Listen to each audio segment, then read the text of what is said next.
بسم اللہ الرحمن الرحیم۔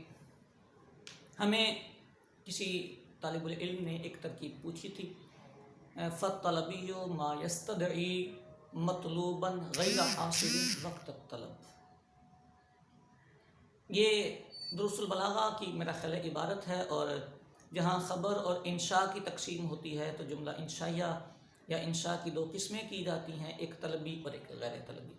طلبی کی تعریف کی ہے اور کہا ہے کہ طلبی وہ ہوتی ہے جو بوقت طلب غیر حاصل مطلوب کا تقاضا کرے۔ طلبی وہ ہوتی ہے جو بوقت طلب غیر حاصل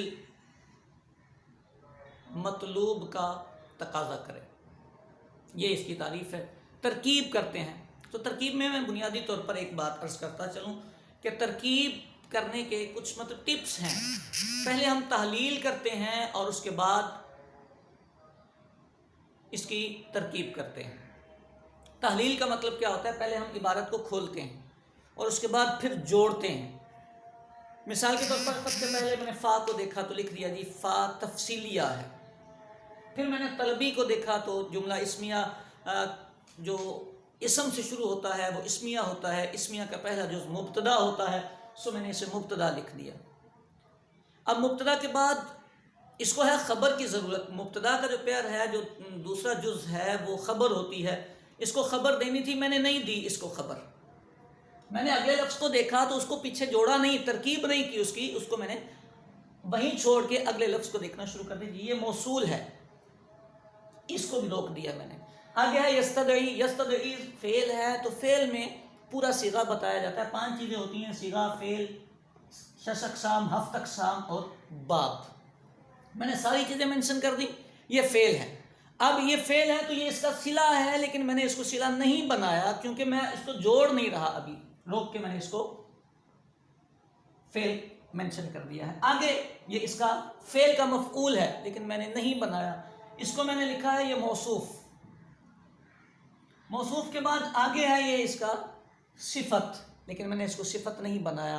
یہ مضاف ہے کیونکہ پیچھے میں جوڑ نہیں رہا، ترکیب نہیں کر رہا، ابھی میں فرسٹ اسٹیپ پہ ہوں، اس کی تحلیل کر رہا ہوں۔ میں نے اس کو مضاف لکھا، اس کے آگے یہ اس میں فاعل آیا، یہ اس کا مضاف الیہ تھا، میں نے اس کو مضاف الیہ نہیں بنایا، ابھی اس کو میں نے اس میں فاعل بنایا ہے۔ اس میں فاعل بنا کے اس میں بھی وہی چیزیں جو فعل میں ہم منشن کرتے ہیں وہ ساری چیزیں میں نے ذکر کر دی۔ اس میں فاعل ہے، صیغہ واحد مذکر ہے، ثلاثی مجرد ہے، صحیح ہے، باب ناصرہ ینصرو ہے۔ اس کے بعد یہ اس میں فاعل تھا، وقت طلب، اس وقت نے اس کا اس میں مفعول بننا ہے، اس کا مفعول فی بننا ہے، لیکن میں نے اس کو مفعول فی نہیں بنایا، میں نے اس کو مضاف بنایا ہے اور اس کے آگے مضاف الیہ ہے۔ میری عبارت ختم ہو گئی۔ اب میں یہاں سے ترکیب کرنا شروع کروں گا۔ ہر لفظ کی ایک پاور جو تھی، اس کی پوزیشن تھی، وہ میں نے اس کو دے دی۔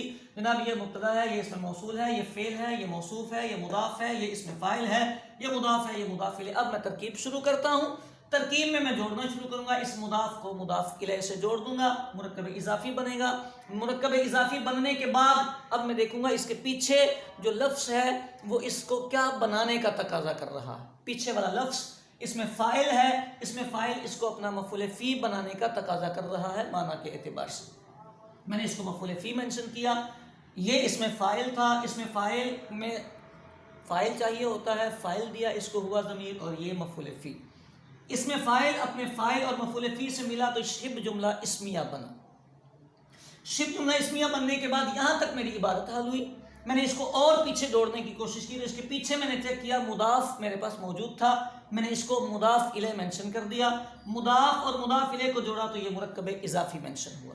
جب یہ مرکب اضافی بنا تو اس کے پیچھے میں نے دیکھا، اس کے پیچھے موصوف ہے تو میں نے اس کو صفت منشن کیا۔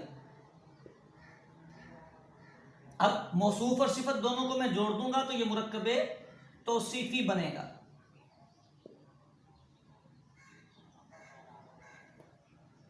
اب یہ جو مرکب توصیفی ہے،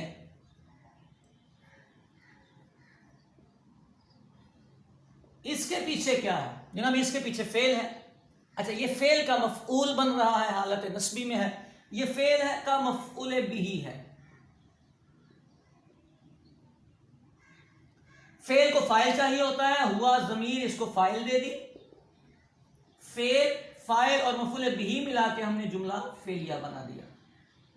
جب یہ جملہ فعلیہ خبریہ بنا، اب اس کے پیچھے کیا ہے؟ اس کے پیچھے ہے موصول، یہ صلہ بن جائے گا۔